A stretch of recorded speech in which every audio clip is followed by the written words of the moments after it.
Dentro de una función no nos encapsulamos a que solamente vamos a trabajar con los datos que se reciban, con los parámetros que se reciban, y simplemente vamos a trabajar con condicionales o con funciones internas. También podemos interactuar con bases de datos. Por ejemplo, bueno, este ejemplo, realmente yo para trabajar con funciones realmente no se me ocurre qué función puedo hacer porque normalmente cuando trabajamos en un sistema todas las funciones las hacemos dentro de nuestro lenguaje de programación. No tenemos esa costumbre, aunque tendríamos que hacerla si trabajamos como administradores de base de datos, de crear nuestras funciones dentro del gestor de base de datos. Tenemos esa opción. Por eso a mí no se me ocurre mucho qué funciones podemos hacer. Pero este ejemplo lo encontré en la página, en el sitio oficial de MariaDB. Y realmente aquí también les puedo demostrar la interacción que podemos tener también con tablas. Simplemente vamos a crear una tabla temporal que va a llevar un contador. Bueno, aquí es una modificación porque le hice algunas modificaciones a esta función para demostrarles un poco más.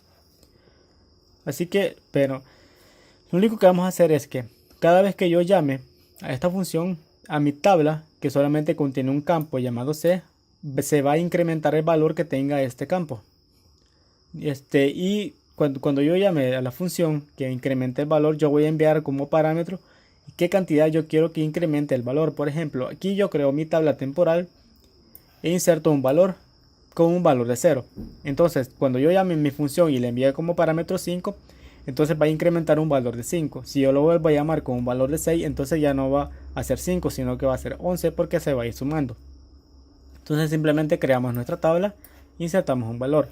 Ahora definimos un delimitador por conveniencia para que sea mucho mejor. En este caso definimos dos diagonales, podemos utilizar el símbolo que nosotros queramos. Así que vamos a crear o reemplazar nuestra función contador, que simplemente va a recibir como parámetro el número, o sea el valor por el cual va a incrementar el número por el cual va a incrementar de valor nuestro campo y va a retornar un valor entero.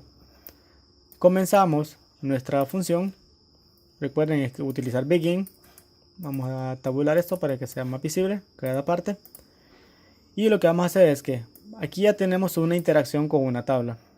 Tenemos un update como cualquier otro. O podemos hacer un select, podemos hacer lo que nosotros queramos. Un delete también. Entonces, tenemos un update contador, actualizar contador. Vamos a establecer que el valor de C, o sea, nuestro campo, sea igual al valor que tenga más el valor que yo le estoy enviando, que es este que se encuentra acá.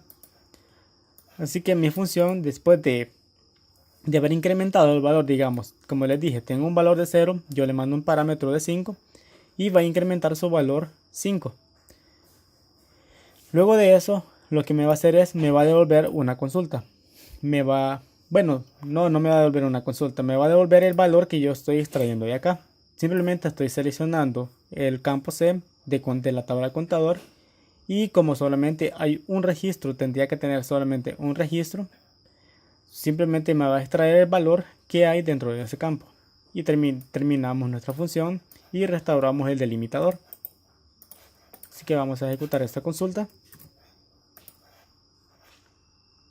Se ejecutó correctamente. Así que ahora voy a llamar mi función contador select counter y le voy a enviar un valor de 5. Por el momento lo tengo con un valor de 0. Y ya lo tengo con un valor de 5. Lo vuelvo a ejecutar y va a valer 10. Si yo le mando menos 5, entonces me va a restar. Tenemos menos 5. Si yo le mando 20, entonces va a ser 25. Entonces, cualquier parámetro que yo le envíe, si yo le envío menos 200, entonces ya me va a mostrar un valor negativo.